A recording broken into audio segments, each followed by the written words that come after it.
Okay, so in previous example, we have seen the normalized dependency diagram, and now we are looking at dependency diagram, which is created based on the normalized data. So what we have said that there are two different type of information was there, staff and school. So we have separate each of them based on over. We can see here we have two diagrams are here. Staff num is a determinant for the staff entity. Then we have name, position, salary is depending on staff num, which is a determinant, and school num is a foreign key. So we have here determinants. So these are the determinants we have. So we have determinant here, and these are dependents, and school num are is our foreign keys.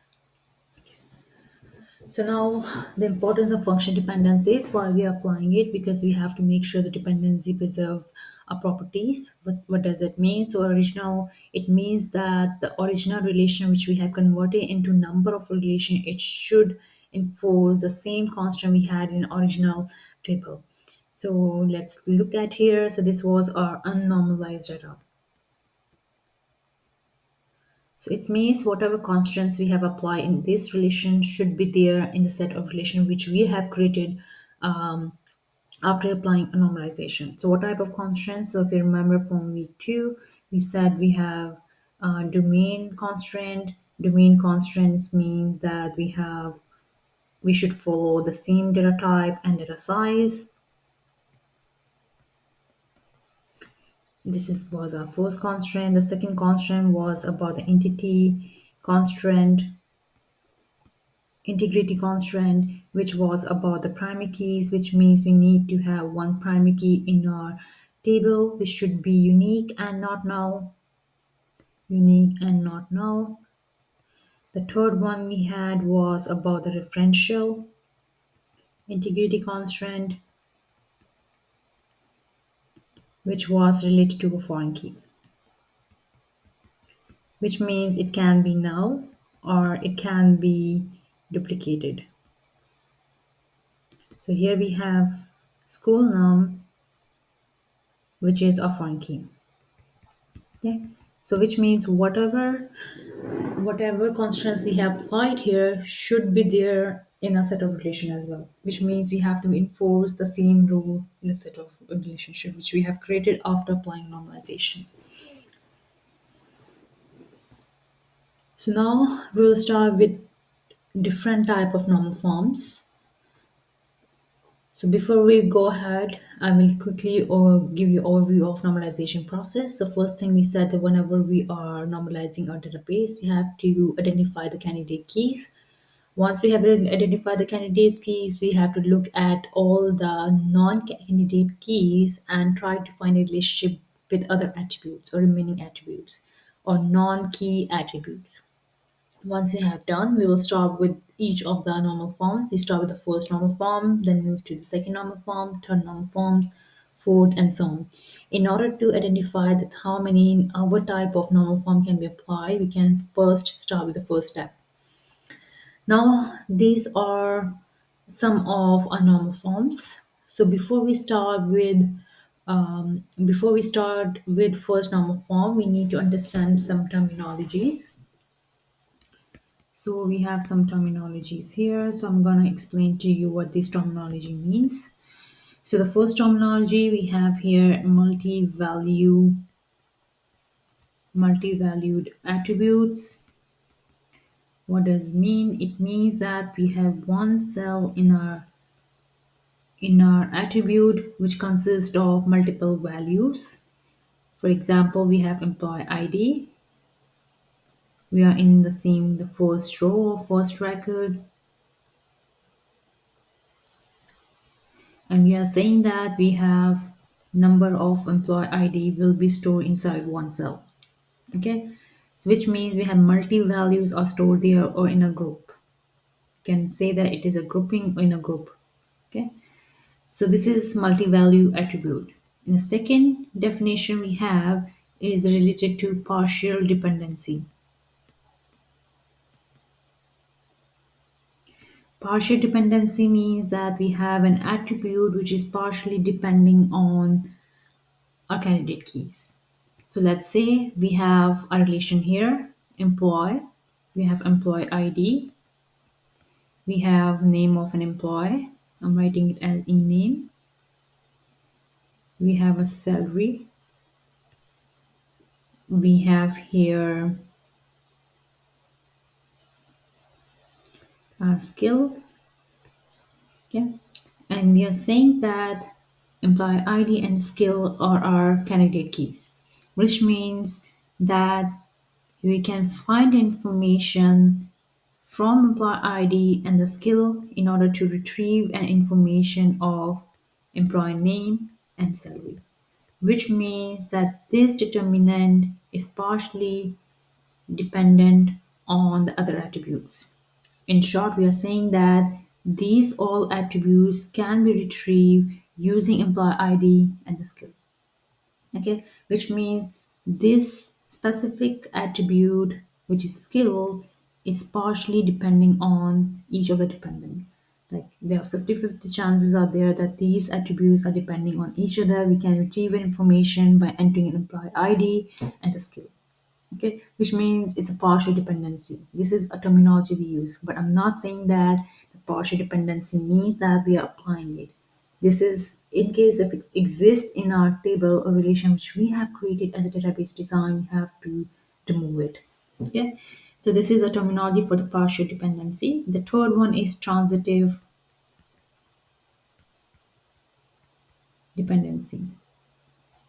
In transitive dependency, what we do, we create. First of all, we know the intransitive dependency. We will have from the first normal form, we will create two tables out of them. Okay. So we are saying that we have two different information is there. We have employee and skill, and we give it a skill code. So as there is no primary key was given there, so we give it a name, code, primary key, and we give it a name as well. Now we look at the relationship between them. We identify there is a relationship between them is many to many, right? Because we are saying that employee and skill, one employee can have one skill, one employee can have many skills, one skill can belong to one employee, and one skill can belong to multi-employee. So which means we have many to many relationship here, which means we need to include one more entity here, employee skill, and add our foreign keys here. So in transitive IDs, so this will be bold because foreign keys are always bold. So both of them are foreign keys. This is also foreign key and this is also foreign key. Okay. So in transitive dependencies, we create a relationship between, we create a relationship between, there is no relationship between the entities. We create two tables, but we do not create a relationship between them. If we are creating a relationship between them, which means that we are removing a transitive dependency. So transitive dependency means there will be no relationship between, majority of the time we say that there is no relationship between entities. How we say the relationship is not there through the foreign keys. Okay, so this is the terminologies we have considered. So here the employee and skill is actually your transitive dependencies. Okay. But when we include the employee skill, which is our junction table, and we are including our foreign keys, which means we are removing a transitive dependencies. Now let's look at our former normal forms. So in a normal form, the first normal form, it means that we have all the relationships are in first normal form, which means we are removing a multi-valued attributes. Okay. So when we have the first, we have multi-value attributes and we remove them. When we remove the multi-value, which means we are moving towards the first normal form. Okay. So how do we remove it? So this is our unnormalized table. So this is an unnormalized table. How we can say it is unnormalized? Because you can see here, these are the grouping of the information. So these are multi-values are there, which means we have to first apply a first normal form. So this is a solution. What we have done, which we take each of the information. So this is how it was grouped together. So we take each of the values and we create a record out of it, which means we have removed a repetition, or we remove a multi-values and we consider each of the values as a separate record. But we still have a duplicacy here. So we can see here 412, 412. These are the ones which is repetitive. So these are repetitive values in the record, which means each tuple is not uniquely identified. But we are still in first normal form. We still have an issue, so we'll move ahead to a second normal form. Okay. So in first normal form, which means we have removed a multi-values, but we still have, but it is partially dependent, which means that each of an attribute, we can use a couple of an attributes to retrieve an information about other attributes. So for example, we can use student ID, grade, or unit code to find information about other attributes. Okay. Which means there is a partial dependency is present in first form. Okay. In second normal form, we remove a partial dependency. So this is our the first normal form, and we want to apply a second normal form. So how did we apply? We separate our table into two different entities. We select our primary keys. So these are our primary keys, and we find a related information here. Okay. So here the unit is equivalent to a course, which means we have created two entities. Out of that, we said we have two different information is there, student and unit. Student is one entity, unit is another entity. So two entities are there. But we didn't place any relationship between here. So which means we are in second normal form. If we add a relationship between these two entities, for example, we are saying that there's a relation between student and unit is involved. We place our foreign keys there, which means when we place our foreign keys, we create a relationship, which means we are moving towards a third normal form. This is here is second normal form if we are applying these three, which means we are satisfying a need of third normal form. I have given a note here. Okay. So in second normal form, we have transitive FDs are present, which means we do not have any relationship, associative relationship we have identified in our second normal form. Okay, which means transitive FDs are present there. So let me go back and write here.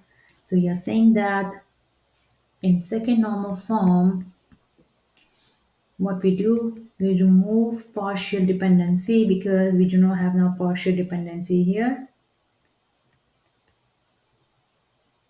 But there is something present called as transitive dependency. So transitive dependency is present in a second normal form. When we move toward a third normal form, we remove these transitive dependencies.